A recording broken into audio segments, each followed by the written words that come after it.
All right, we did a kind of introduction to chapter 10 last week, and we had a good time with Kelvin here and here, and I enjoyed it. So what we're talking about, Bethany puts in a book that when one of our products is the market, it has to represent her, who she is as a person and what she stands for. And really, that's what we all need to do. That's what we call personal branding or branding, right? On a personal level, it's personal branding. Anything that you do needs to represent you. It needs to represent your brand, and it needs to be consistent, right? Because the market needs consistency. Not that you show one kind of branding today and that kind of branding tomorrow that there's no connection between them. You're going to confuse the market, and the market will not follow you. The market needs a level of consistency to know what do you stand for, and that needs to matter to them.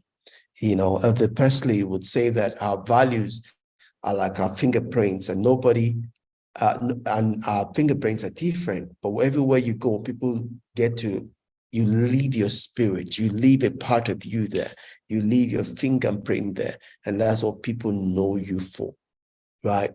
Again, we have an unknown quote here, author quote here, which says that remember every job is a self-portrait of the person who did it.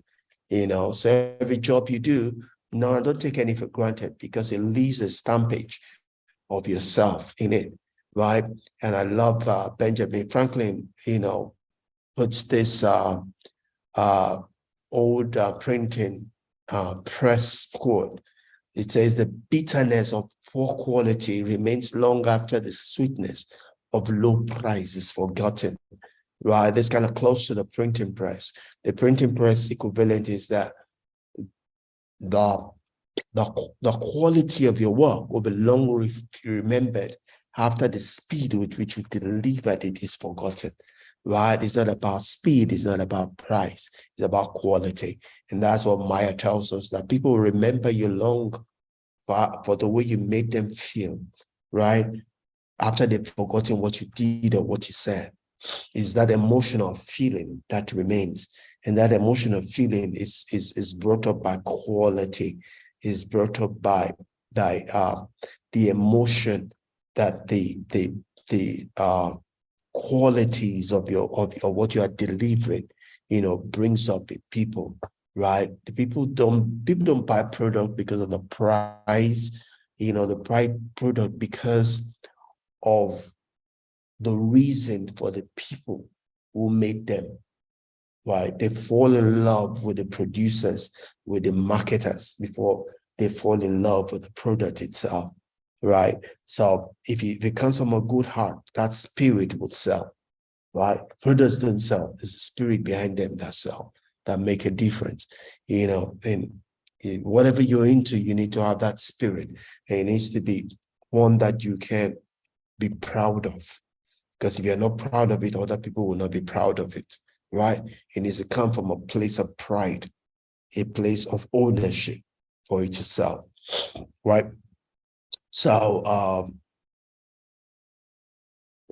I believe I don't know if I repeated that. Oh, I didn't. I love that.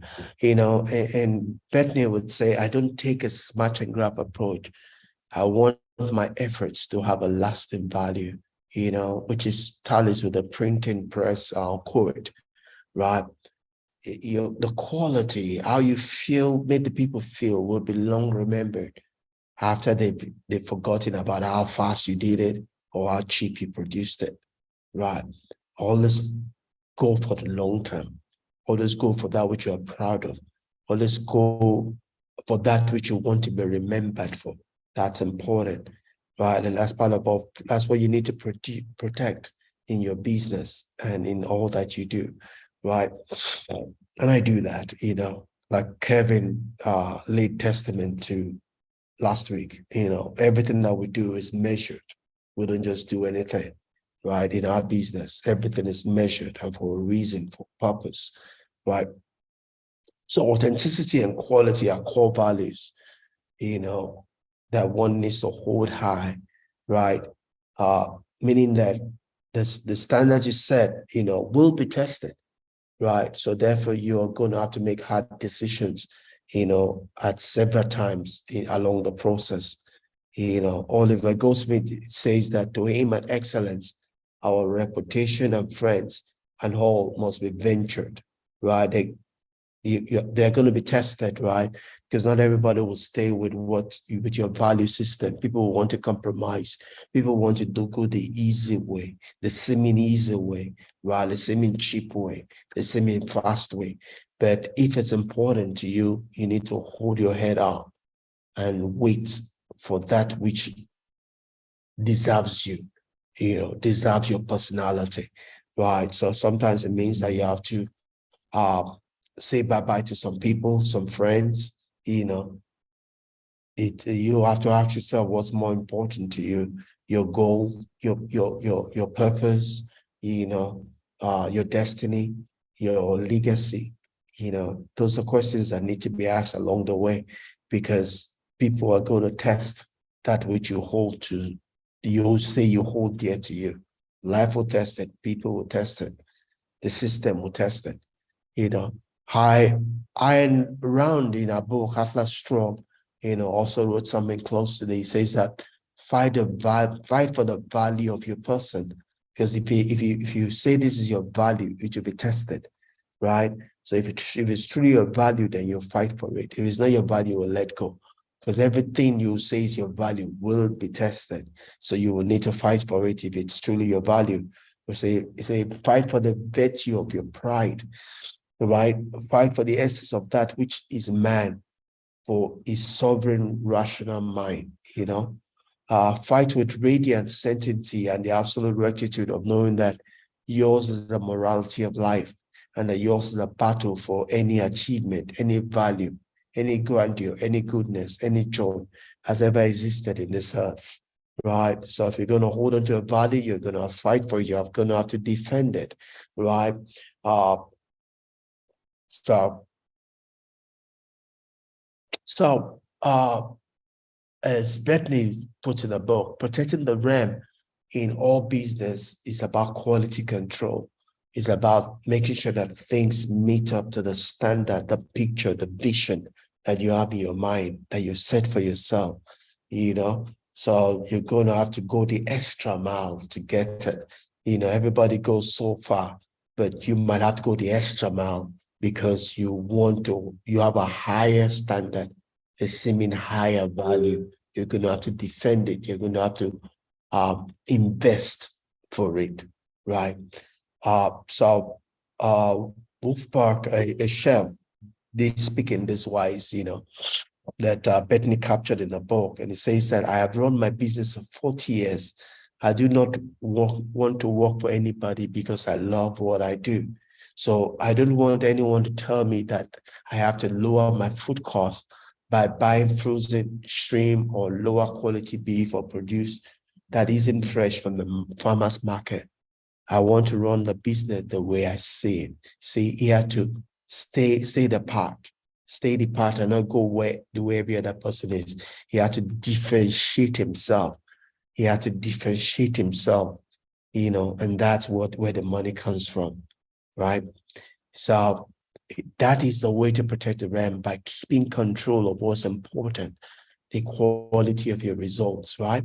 You have to keep the quality of your results, because that's what people are going to differentiate you by, right? Nobody knows what is happening behind the door, right? In the background, right? You only know what you're doing in the background. People are going to judge you by the results. So you want them to raise the stake to keep that result, because that becomes the brand people will know you by, right? Is it going to be a good brand or a bad brand? They're either going to follow you or not follow you, right?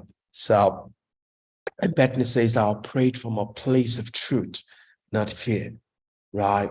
I prayed from a place of truth, not fear. Anything done out of fear never ends well, right? No, it doesn't work and never ends well, we have to operate from a place of love, a place of faith, right? Anything other than love and faith doesn't end well, right? So as Bethany would say here, a place of truth. The place of truth is a place of love, is a place of faith, right? Not fear. Fear is the enemy. Truth is the friend. Fear is the enemy. Truth is the friend, right? And Bethany would say you will often have an unpopular opinion, and it's hard to express it when no one is backing you up, right? But when something does not feel right in your stomach or heart or your mind, you got to stand up and say something, right? You got to stand up for what you believe. You got to stand up for the vision that you're seeing. You know, the whole world might not see it, but that's not their life. It's your life. So if there's a vision you're seeing, you need to stand up to that vision, right? And pay the price if it means you have to stand alone, right? When the results come out, you will find everybody will be your friend. But when there's a price to pay, not everyone can follow you because not everyone has the onions or have the strength, the heart to do that, you know. But you have to then stand for what you believe in, the vision that you're pursuing, you know, and nature has a way of supporting you or proving you right, you know. We're building a big project out on our farm, you know. I have to cook up faith each time I'm praying to support it because the fear is lurking in the corner, wanting to take the place if I don't cook up the faith, you know. And it takes the faith to make it succeed because I have to believe God for the money, and I have to boldly, you know, keep to the standard, even though it might cost extra money to do it. You know, all we're doing right now, 10% of it could have been done. But then there is a standard that we're trying to eat, that we're trying to keep, you know. So we're going the extra mile to get this done, you know. So but it takes faith to stay the journey. And that'd be you're having to pull together, right? The more you delay doing what is you know is right, the deeper you get in, and the harder it is to stop the train. So if you know something is right for your business, something is right for what you're doing, I mean, just do it. Make that decision fast and go ahead with it. All right, let your values determine your decision. Let your belief this time determine your decision, right? And the future history will vindicate you. That the more you drag your feet around it, the more difficult it becomes to do, right? So some of you, what you do, you know, as an entrepreneur, you just have to, based on your value system, your vision, your mission, just boldly do it, right? And you learn along the way while doing it. That's the only reason I got into farming. You know, if I had to think about all the challenges I'm facing, I faced, I would not be doing this. I came from a place of faith, and that's what's getting us this far. And that's what will get us to the end of the journey also. All right. As that today, I don't have Kelvin here. He's busy on some things, and Andy did not make it or has not made it. But I'm not going to keep you all here. I'm just going to look at a few words that are isolated from what we've talked about, and I'm going to release you for today. So authenticity and quality are core values if you want to keep a standard, maintain a particular standard in what you do. Han is here, you know, so whatever you do, you need to be authentic about it, and you need to preserve the quality, you know, that you're putting forward in what you're doing. That's important. Hey, Han, how are you doing? Hi, good morning, good afternoon. Good afternoon. You came right on time. I was about to round it up. No, Yeah, but just continue from what we did last week, just talking about the need to have a standard for all that you do, pretty much the quality of the way you do your work, you know, and preserve it.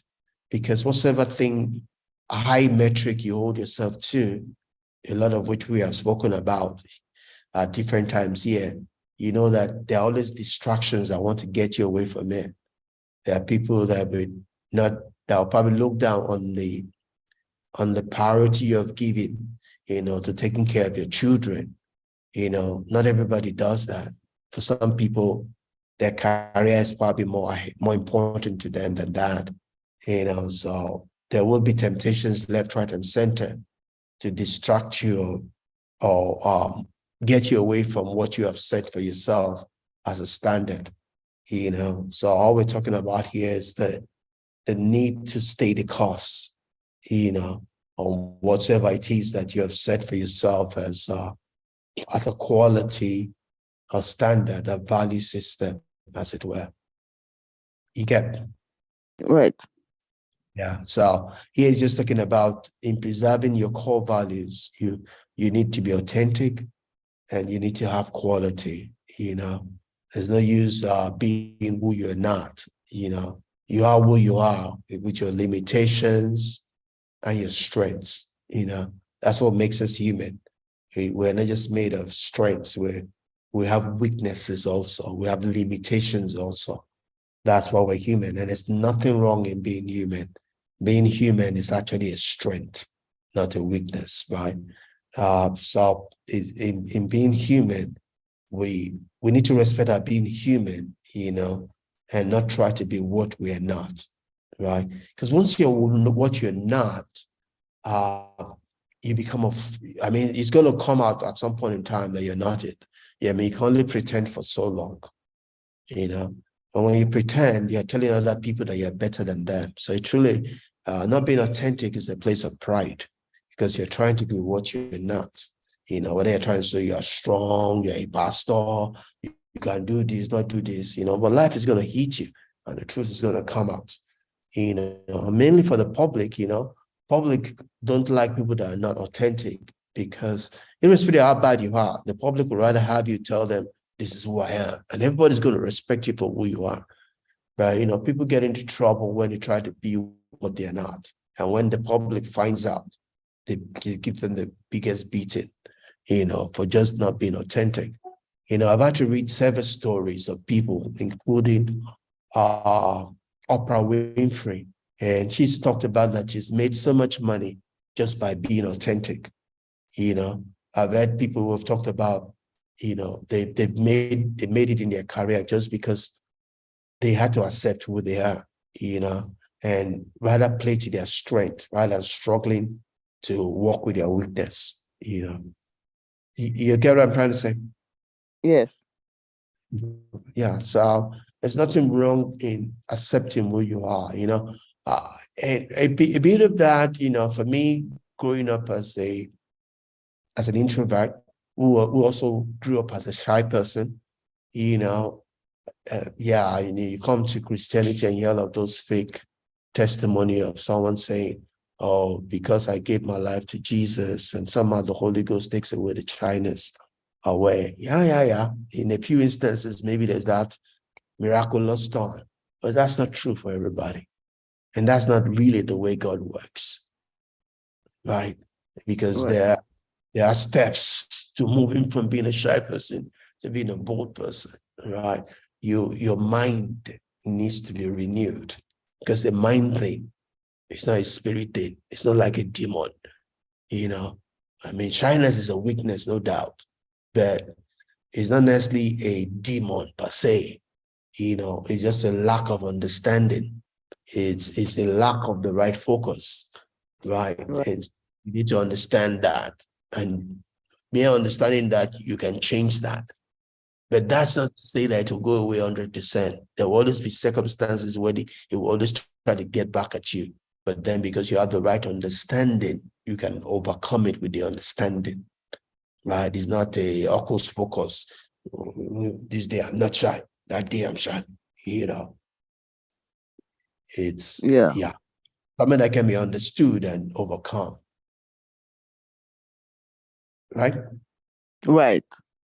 Yeah, which for you, like, going to therapy is part of giving that information, of what to do, how to conquer it, right?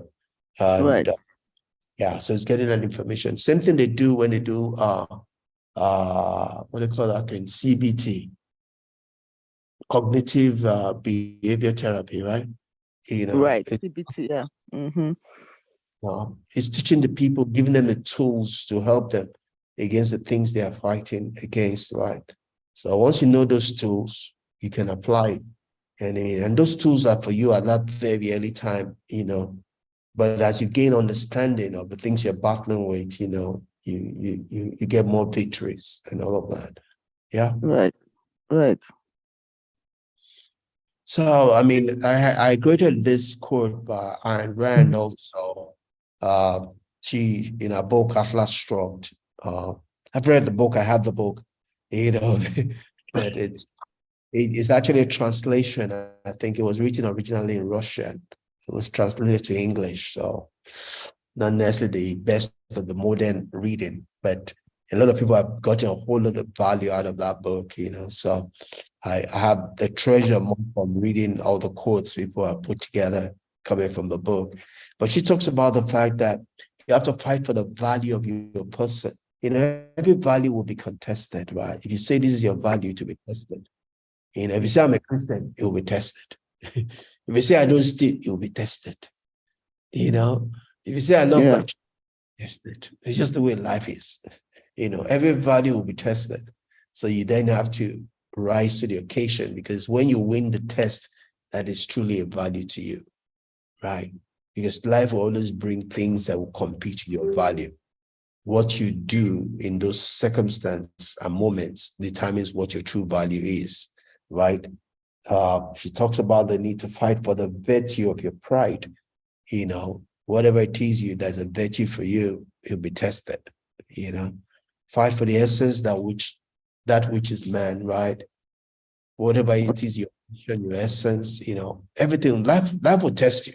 That's just the way life is. So who you are in the day of your testing is who you truly are. Anybody can sit anywhere and say anything. Well, who you truly are is who you are in the day of your testing, right? Right. And lastly, she was saying that if you sell a bad product, it will cost so much more in the long run than potentially taking a loss by putting a stop to the sale. It's easy to trick people, sell them a product that's bad. I mean, you could win, but you've only won in the short term. If that person discovers what you did, that feeling will be there forever. It's difficult, almost impossible to take away that impression. So it still goes back to what Maya Angelou would say, it's the way you make people feel. That's what they'll remember for life, right? It's not what you did, it's not what you said, it's just the way you made them feel. So if you make them feel that they're stupid or you can get one on them, that's what they always remember you for. So there's a whole lot you get by living up to your value, by living up to your integrity, by living up to who you are on the inside. I mean, it's okay to suffer temporal loss, but it will give you something much more in the future. It will come from the place you least expect, So there is a value in holding your head up and standing up for something, because that's what God supports, and God will bless you for.